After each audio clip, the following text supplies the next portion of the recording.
We're here today to discuss the critical need to rebuild America's crumbling infrastructure.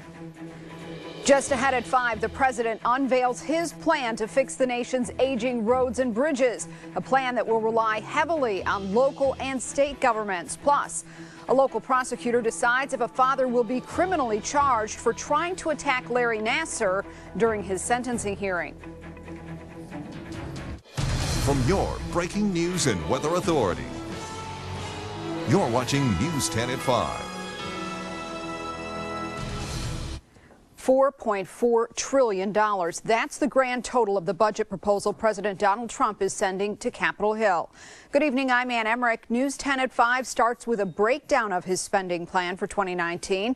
Take a look. The budget calls for big increases in military spending, border security, and combating opioid addiction. It also calls for cutting billions of dollars from Medicare, Medicaid, and welfare spending. The president's plan estimates the government will collect $43 trillion in revenue from 2018 to 2027. That's a 6% drop from last year's budget. The president's infrastructure plan has an interesting twist. Of the $1.5 trillion, $200 billion of it will come from federal money, and the rest will be picked up by state and local governments. Omar Jimenez tells us what that money will be used for.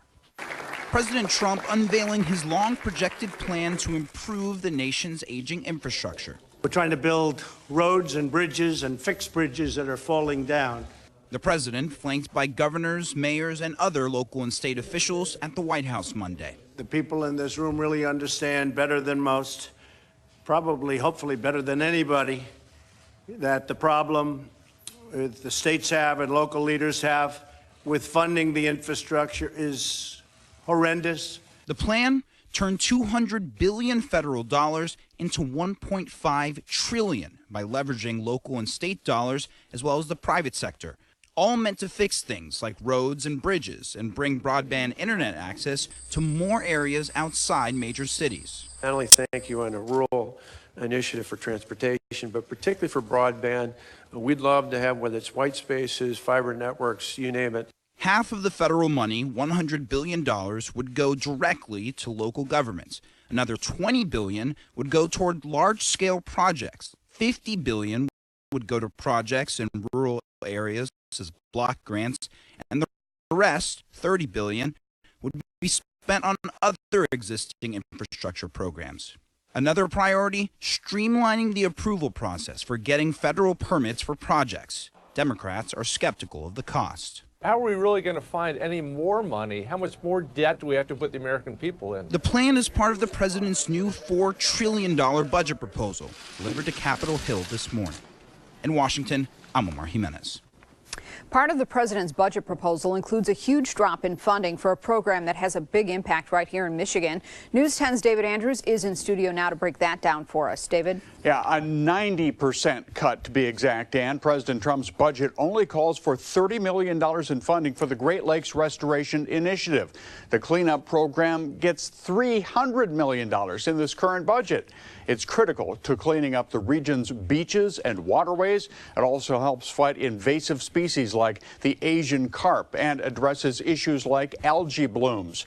U.S. Senator Debbie Stabenow, who chairs the Great Lakes Task Force, calls the president's proposal outrageous. In a statement, she says, quote, "If there's one thing we've learned, we can't take it for granted that others understand how important our water is. People across Michigan spoke out, took action last year to stop these cuts, and I know they'll do so again," unquote.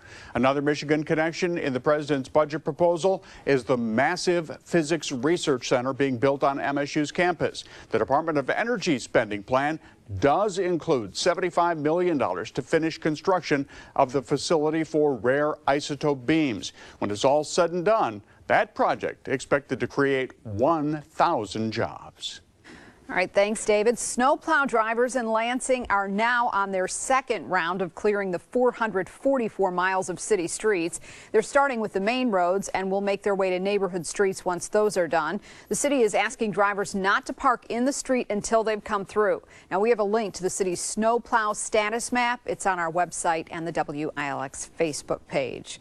Well, we got a much-needed break from the snow today with plenty of sunshine as a bonus. Let's head over to Andy Provenzano to see what is in store for tonight. Hi, Andy. Hi, and it's a pretty quiet weather pattern finally for this week. A couple of light systems at the end of the week and a moderate warm-up, so those streets ought to improve, and you're also see your driveway and sidewalk get better. We're not going to lose all this snow, though. A lot of snow out there. Take a look at the satellite picture and just a few high wispy clouds around. That is it, and we'll stay partly cloudy tonight. There's another streak of cloudiness, high variety, trying to get in here for overnight period, and we'll wake up to some of that in the morning. The only thing we'll watch for tonight is maybe a little patchy, shallow ground fog. If you get some of that, that could end up being black ice. It's not a widespread event. They're just going to watch for that. Temperatures right now are in the 20s, teens. You see other much cooler weather off to the northwest. We'll see these numbers dip tonight down to single digits, at least about 5, 6, 7, 8 degrees. That's the last of the cold nights because there's a warm-up coming. Sun's out right now, 26 degrees in Jackson, and when you check in on campus, 24 degrees. So readings are supposed to be at the 32-degree mark this time of year. We're going above in just a couple of days. Details coming up. All right, thanks, Andy. The dad who went after Larry Nassar in court will not face criminal charges. The Eaton County prosecutor made that announcement this afternoon. Now, this was the scene on February 2nd when Randall Margrave charged at Nassar. Now, he just finished listening to two of his daughters give their victim impact statements and asked the judge for a few minutes with Nassar alone. He attacked when the judge refused. She chose not to punish him for contempt of court. A 14-hour-long standoff in Detroit has come to an end. Police say the gunman was found dead inside a home with a self-inflicted gunshot wound. Police say the man killed 2 women before shooting an off-duty police officer and then shot at 2 more officers. None of their injuries are serious. The body of another woman was found dead in the home. It is believed she was the gunman's girlfriend. The man who built the art van furniture empire and gave millions of dollars back to the Detroit area community has died. A company spokeswoman says Archie Van Elslander had cancer. He died today at the age of 87. Van Elslander opened his first art van furniture store back in 1959 in East Detroit. Today, there are more than 100 stores across the Midwest. Most are in Michigan.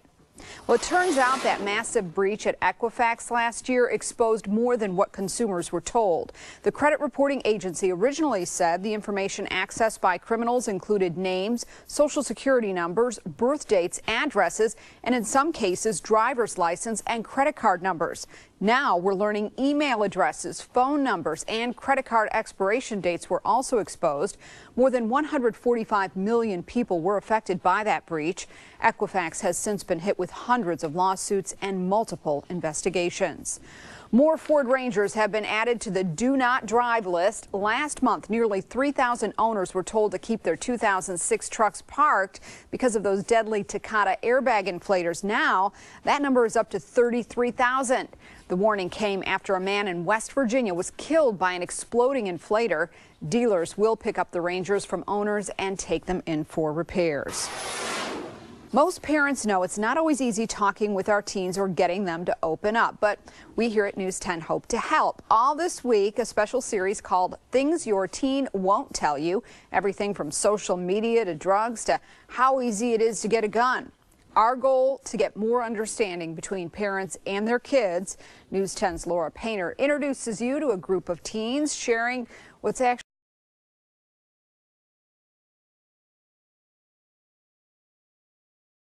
happening in their lives. It's a story parents will not want to miss. That's tonight on News 10 at 6.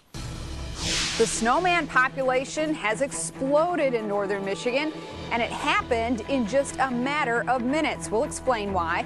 But first, Andy's tracking some warmer temperatures this work week and tells us what it means for our snow supply. And you are watching News 10 at 5. Here's a look at time saver traffic. Looks like it's smooth sailing on most area highways, a lot of green there. And we will continue with more News 10 at 5 in just a few minutes.